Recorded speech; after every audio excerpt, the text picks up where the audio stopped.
Did the New York Mets play it too safe at the trade deadline? I'll talk about that and more on today's show.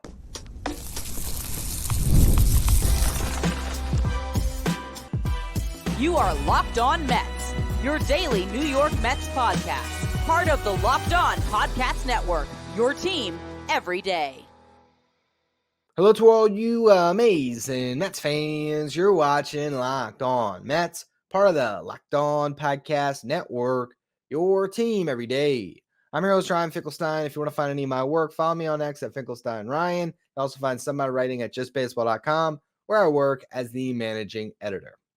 Today's episode is brought to you by Supply House. SupplyHouse.com is a reliable way to get parts fast. Shop for your next plumbing, h-vac, or electrical job and get fast shipping from coast to coast at SupplyHouse.com.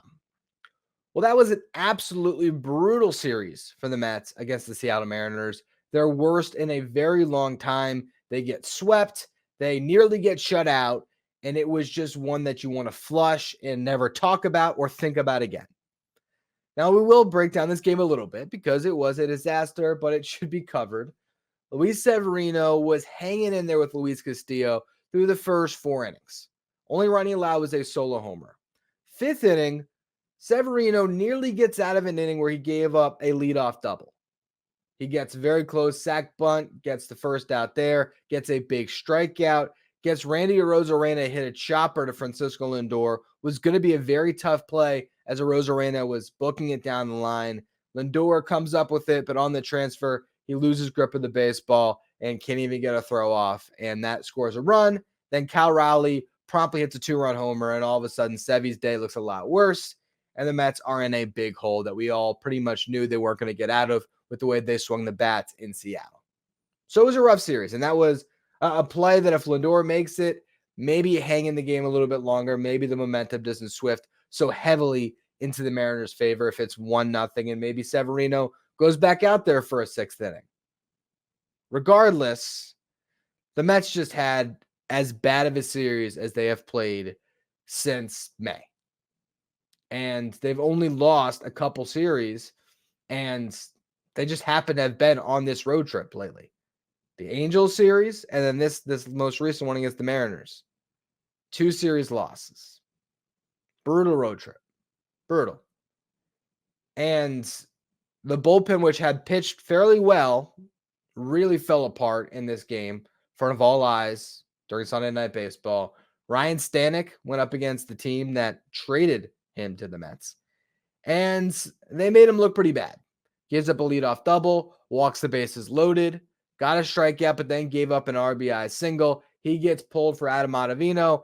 Ottavino didn't pitch the Mets out the jam by any stretch. He gave up all 3 inherited runs, as well as a 4th and a 5th run on a Cal Raleigh 3-run homer. And as a 6-run frame, and bottom line, the Mets just got completely embarrassed. Danny Young didn't pitch well either. The only silver lining for the Mets coming out of this road trip is, for one, it's over. So maybe there's more silver linings. That's the big one, right? They're done with it. 4 cities, 10 days. We all knew it was going to be brutal. Didn't expect it to be that bad. I still stand by the statement that where the Mets really messed up was in Anaheim. Had they just won that series like they should have, you're coming home on a 5-5 road trip. You did win the most important game of the road trip, beating the Cardinals, a team that you needed to win the season series against, who is in the thick of this wild card race. So that was good. You did handle business in Colorado, winning that series. Obviously, you would have loved to have all 3 games, but you do have to give them a little bit of a pass considering the fact that they had gone from Anaheim to St. Louis to Colorado, and then they lost the first game after all of that travel. You can give them a little bit of a pass. This series over the weekend was just not the Mets series. And I don't really take any sweeping declarations from this team or about this team from this series. Now, I talked about this a lot on yesterday's show. Why Mets fans should not be hopping off the bandwagon. It pertained to the first 2 losses of this series, but losing all 3, it holds even more weight. The Mets are still in a good spot. Okay. Luckily, on Sunday, you had the Phillies lose, the Braves lose, the Brewers lose, the Padres lose, the Pirates lose, and the Giants lose. The Diamondbacks and the Reds were the only teams that won in that big lump of teams in this wild card race. So the Mets didn't really lose ground from anybody except for the Diamondbacks. And it's feeling more and more like the Diamondbacks and the Padres are going to continue to push the envelope and be those top two wildcard teams, although the Mets will see them in a couple of weeks. The Mets are only a half a game out. They have 45 games left to play, and they are half a game out of a playoff spot. Everything is in front of them. All the teams that are ahead of them in the standings, they will play down the stretch. Like I just mentioned, the Padres, the Diamondbacks. They had that big series at the end of the season against the Braves. And I will note, the Braves had a worse loss than the Mets today. They gave up 7 runs in the 9th inning to lose a game that they had in hand. What was the exact deal on that one? Really quick. It'll make you feel better, so that's why I'm pulling it up. Going into it was the 8th inning where the Rockies scored all those runs. The Braves had a 8-2 lead going into the bottom of the 8th inning, and the Colorado Rockies hung 7 on them, and won 8-9. Excuse me, 9-8. Whatever. Bad loss for the Braves. They lose the series to the Rockies. At least the Mets didn't do that, and now the Braves are going to play the Giants. So 2 teams that are right in the mix with the Mets right now, they're going to beat up on each other for a 4-game set. So we'll see how that ends up shaking out. I don't even know what I want to happen there. Obviously, I'd like to see the Braves lose, but if the Giants win all 4, win 3 of 4, they're going to be right in the forefront of this race, and you might see 4 teams make it from the NL West this year. So kind of crazy stuff going on in this race. But the bottom line is the Mets now get to come home. They get a day off. Then they're going to play the A's and the Marlins. Now, they got to handle business against those teams at home. But if they do that and they start off this homestand winning 4 or 5 games before the Orioles come into town, they can still finish with a nice homestand, set themselves up to be in a really good position when they do head off on the road for that tough series against the Padres, followed up by the one against the Diamondbacks.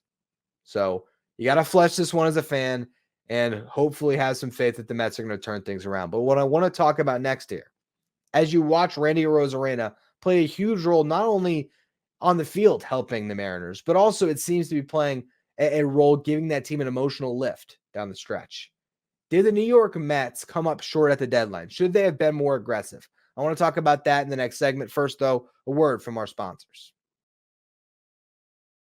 Today's episode is brought to you by Supply House. Get supplies from the site that's made for skilled trades, supplyhouse.com. Supplyhouse.com is the reliable way to order plumbing, HVAC, and electrical products online. With their easy-to-use website, which is packed with helpful resources and the latest product info to help you get the job done right.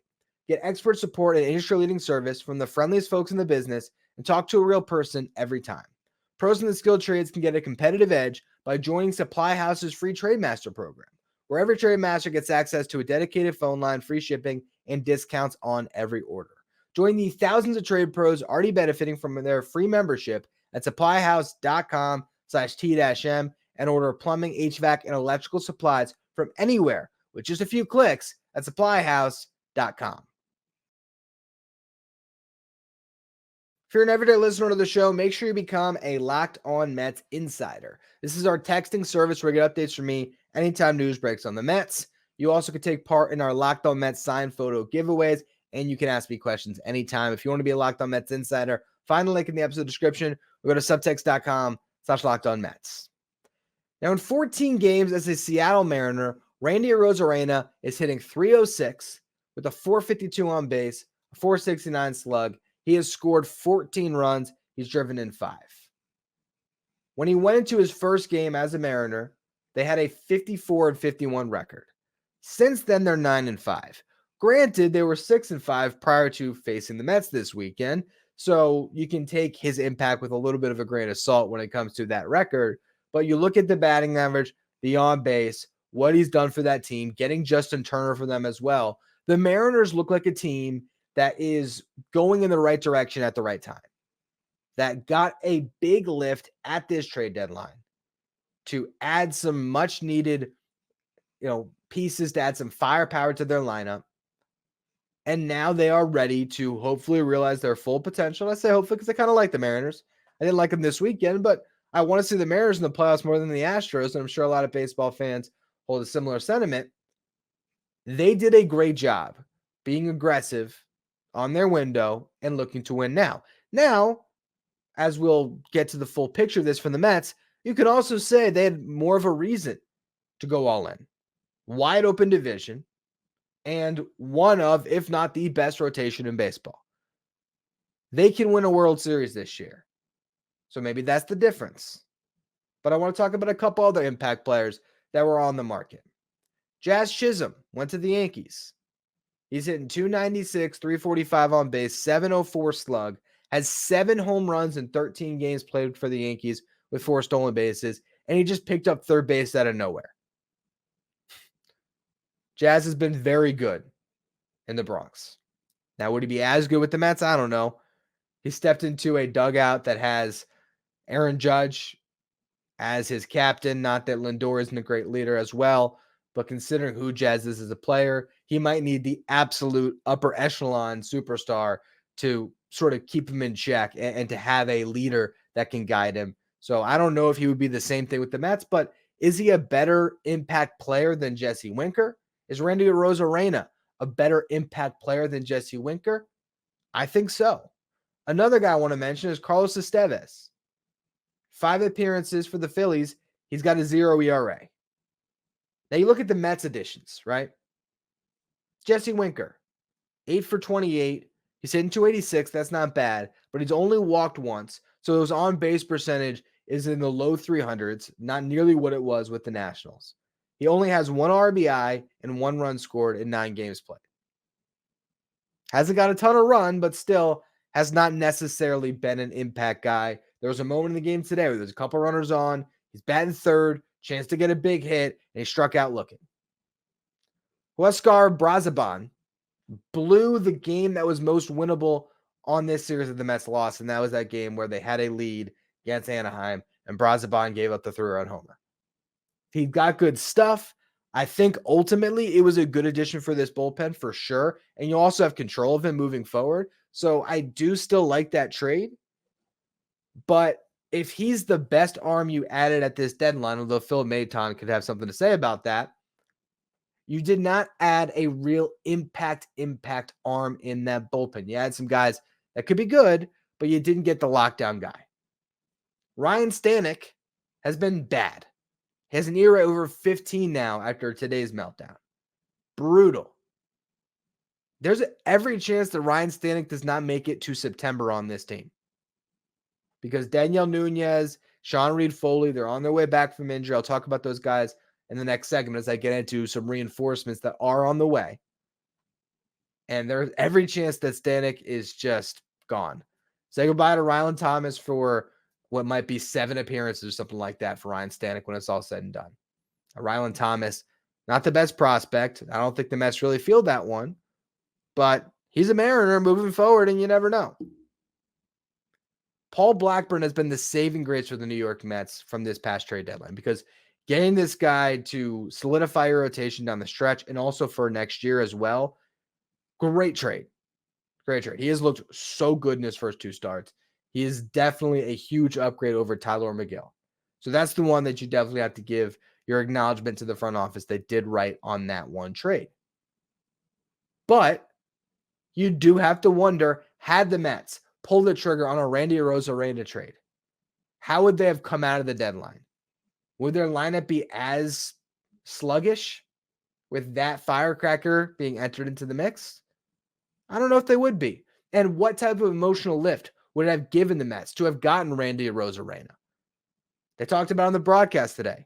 Randy walked into that clubhouse and said, I make the playoffs. Essentially letting them all know, we got a goal, let's go do it. I don't know if Jesse Winker said that. I know he fits in that clubhouse well. But Jesse Winker can't necessarily say those words and hold the same impact as a Randy Arozarena. Now, the cost of acquisition, drastically different. But if the New York Mets put Jonah Tong or Drew Gilbert on the table, that's keeping Brandon Sproat, that's keeping Jet Williams. Obviously, you weren't going to trade the guy you just drafted in Carson Bench, and that's keeping Ryan Clifford. If they had put Drew Gilbert, who is a top 100 prospect, and Jonah Tong on the table, who has the future potential of being a top 100 prospect, but definitely one of the top 3 arms in the Mets system right now. They probably could have pulled off a Randy Arozarena trade or a Jazz Chisholm trade, or for just, Jonah Tong, they probably could have gotten Carlos Estevez. Now, would any of those pieces push the Mets over the top? That's where there's risk involved. But I'll tell you what, when you see what has happened with Jared Kelenic and Pete Crow Armstrong, two top prospects that have not amounted to what they were supposed to, and they both still have time, but for now, it doesn't seem like the Mets were burned on those trades as bad as we once thought. It does make you wonder if the Mets should attack a window when they have one. And if they had gotten Randy Arozarena, that might have made the difference. Maybe you could have pulled off a trade where you got Randy Arozarena and Jason Adam if you packaged Jonah Tong and Drew Gilbert with some other stuff on the side. Some of the other pieces that you ended up trading, like a Cade Morris, for example. But there's also a world where you do all that and you don't make the playoffs this year. When it comes down to it, do I think the Mets made a mistake at this year's trade deadline? No, I don't. Do I think that the front office believed in this team at the trade deadline? Not really. They believed this team could make the playoffs, and they fortified the roster to do so. But they did not, and probably rightfully so, believe that the New York Mets could win the World Series and could make noise come October. If Kodai Senga didn't get hurt, maybe the Mets would have been a little more aggressive. Maybe they would have pushed some more chips forward.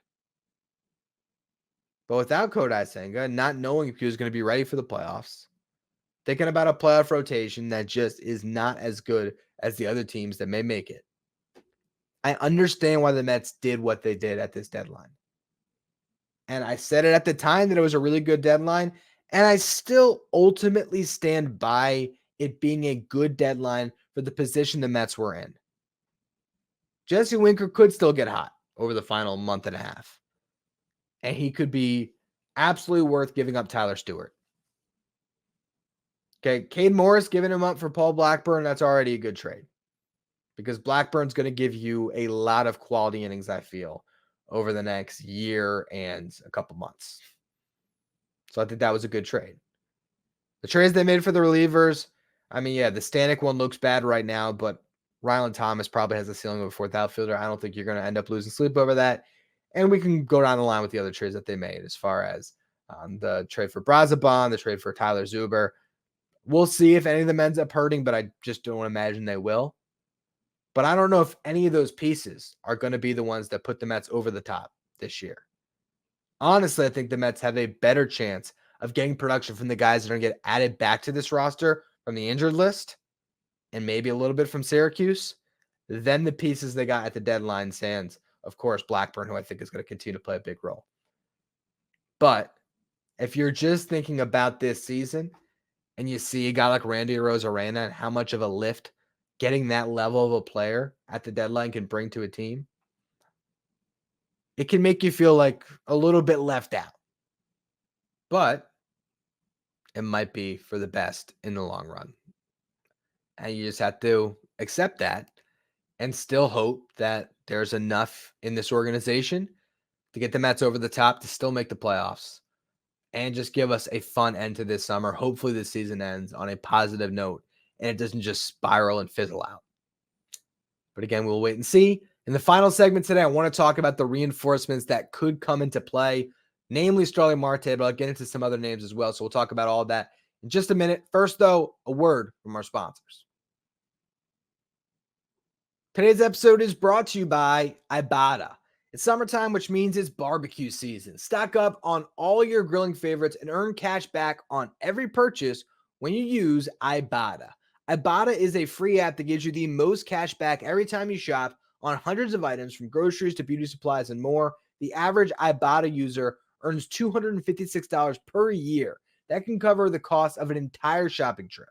Other apps give you points that don't amount to much. With Ibotta, just add your offers in the app, upload your receipt, and you get real cash that you can cash out to your bank account, PayPal, or gift cards. Join the over 50 million savers and earn cash back every time you shop from over 2,700 brands and retailers including Lowe's, Macy's, Sephora, Best Buy, and more.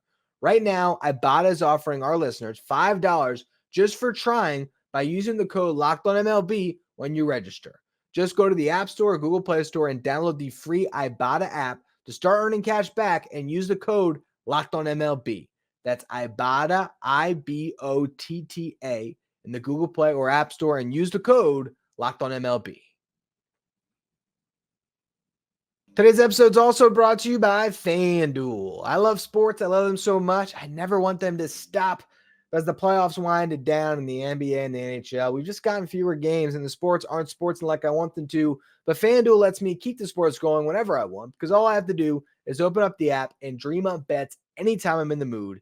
And this summer, FanDuel is hooking up all customers with a boost or a bonus daily. That's right. There's something for everyone every day all summer long. So head over to FanDuel.com/lockedon and start making the most out of your summer. FanDuel, official sports betting partner of Major League Baseball. Stay up to date with all the latest in the world of sports by checking out Locked On Sports Today, streaming 24/7 on YouTube. Now, the New York Mets will be getting a lift at some point on this upcoming homestand, probably this weekend. And that is Starling Marte coming back into the lineup. Marte went 0 for 2 with a walk and a strikeout and 3 at-bats in Binghamton on Sunday. He played 6 innings in right field. The next task is to play back-to-back games, which could happen on Tuesday and Wednesday. All minor league teams get Monday off. So Marte will likely be back in the lineup in Binghamton on Tuesday. Again, might play Tuesday, Wednesday. And if all goes well there, maybe has an off day Thursday and rejoins the Mets on Friday. I'd expect him back in short order. Obviously, you want to get him into a rhythm offensively, but Starling Marte is also the type of player that likes to just go right to the show. We saw it back in 2022, where he just didn't have any rehab games and went right back into the fold down the stretch. I imagine we see Marte pretty soon. Now, when they make that roster move, Ben Gamel likely to be heading either to Syracuse or I guess DFA'd. I'm not sure if he has any minor league options. I don't believe he does. So I think they'll probably have to DFA him, and assuming nobody claims him, they can outright him to Syracuse unless he elects free agency. But the reality is the Mets will have a very crowded outfield when Marte comes back. It'll be Nimmo, Bader, Marte, Jesse Winker, and Tyrone Taylor. So you have 5 outfielders. I imagine you see a lot of mixing and matching in game. So you might see on some days the Mets go all offense, where Nimmo's in center, they have Winker in left, Marte in right. And then as the game progresses, you see Bader and Taylor insert into the game for defense, speed, whatever it is. Now, I also think that Starling Marte is going to be on a little bit of a, I wouldn't call it an innings limit, but they're going to monitor him pretty closely, okay? That knee injury was pretty serious. He's been out since June, and I imagine it's something that could flare up pretty easily, so you can't run him into the ground, and there's no reason to when you have this deep of a team. Having Starling Marte as a bat that you can call off your bench against a lefty late in the game is extremely valuable. If there's a lefty on the mound to start the game, Marte's got to be in the lineup every single time.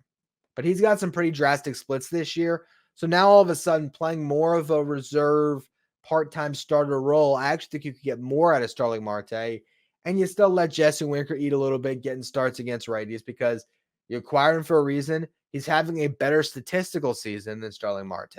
He doesn't bring the same complexion to your team when it comes to his speed or even his arm in right field, although I don't know how much better Marte really is defensively than Winker and right. I mean, probably a little bit because of the arm. He actually brings a skill out there that's of value. But when it just comes to running down fly balls, dealer's choice who's better at that. Tyrone Taylor should be in right field at the end of games. That's what I'll tell you for sure.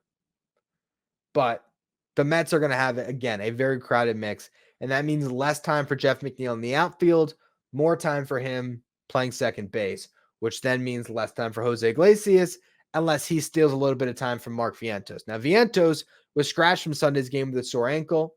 Makes sense that they'd be cautious, especially with an off day on Monday. They're not too concerned about it right now. If he did need some time on the IL, obviously Brett Beatty would come back into the fold.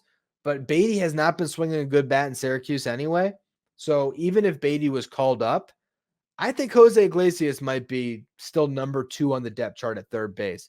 and the more likely starter, even if Vientos does go down with this injury, although it doesn't seem like that'll be the case. Instead, probably just be a day or two potentially if he does have to miss some time, and Iglesias can just start those first couple games against the A's, and then you go back to playing Vientos primarily. But again, with McNeil being, more an infielder probably down the stretch whenever Marte is available to return, I'd imagine that you will see Iglesias still steal a little bit more time from Vientos than we've seen up to this point, because they won't have second base to play Iglesias as much. And you really don't want either Iglesias or McNeil out of the lineup right now, because Jeff McNeil, after he homered again, all of a sudden is one of the best power bats in the Mets, which is beyond me how that's happened. And then as far as, Iglesias goes, he continues to get hits. Obviously, you want to keep Mark Vientos in the lineup as much as you can, because he gives you that game-breaking power that few other bats offer in this lineup. But this team just becomes really deep, and Carlos Mendoza's job gets harder. He's got to mix and match more. But ultimately, I think that's going to make this Mets team even better. So that should solve a lot of the issues with the lineup. And as far as Brett Baty is concerned, I do think he plays a role in this team, but that's as a September call-up. He's getting a ton of time at second base, so that just gives you another option. But I think he's probably more left-handed bat off the bench, occasional starter, just a guy that you want to have back up in the fold when the rosters expand, as probably the best player you can call on from AAA. But I am doubtful that we see much of an impact from Baty down the stretch. Now, on the pitching front, getting Reed Garrett back the way he looked the other night, I think that was a huge addition for this bullpen. But at the same time, Ryan Stanek and Adam Ottavino all of a sudden look like guys who could be on the hot seat. Ottavino has avoided that for a long time. We talked about that the other day on this show. His comments to the media, an article by Mike Puma, just about how the Mets would be foolish to get rid of him, because he does bring a lot to the team, and he has had a lot better run of success, from June through July into parts of August. His last couple outings since that article went up, funny enough, have not been good. So I still think he's on the hot seat a little bit, but I think Ryan Stanek probably is even more so, just because if you need to get Daniel Nunez or Sean Reed-Foley off the IL, you don't have as much invested in Stanek as you do Adam Ottavino, who's been with this club all year and does have some leadership qualities. So I think Stanek is on thin ice right now, just considering how bad he's pitched. And getting a Daniel Nunez back at some point is going to provide a huge lift to this bullpen. If they can get to a stretch where it's Diaz, Garrett throwing the ball well, Jose Budo, and Daniel Nunez as your top four in the pen, I think you got a pretty good bullpen, especially with Phil Maton as your fifth. All of a sudden, I sort of like what the Mets got. So I think that's where they're at right now. You still don't know when Nunez is going to start pitching in games. Next step for him is a bullpen, which should happen on Monday. So we'll see how that goes. If he ends up facing live batter soon and then ends up on a rehab assignment, getting Nunez back is going to provide a huge lift. Sean Reed-Foley is on a rehab assignment, but he's still just not quite right yet. So I'm not entirely sure if we're going to see an effective Sean Reed-Foley this year, just because of sort of the murky situation there where Reed Garrett beat him back, and the Mets are just saying that they want to see how he keeps responding, hoping there's no pain. Can he pitch back-to-backs? That does lead you to believe that there might be some more going on there.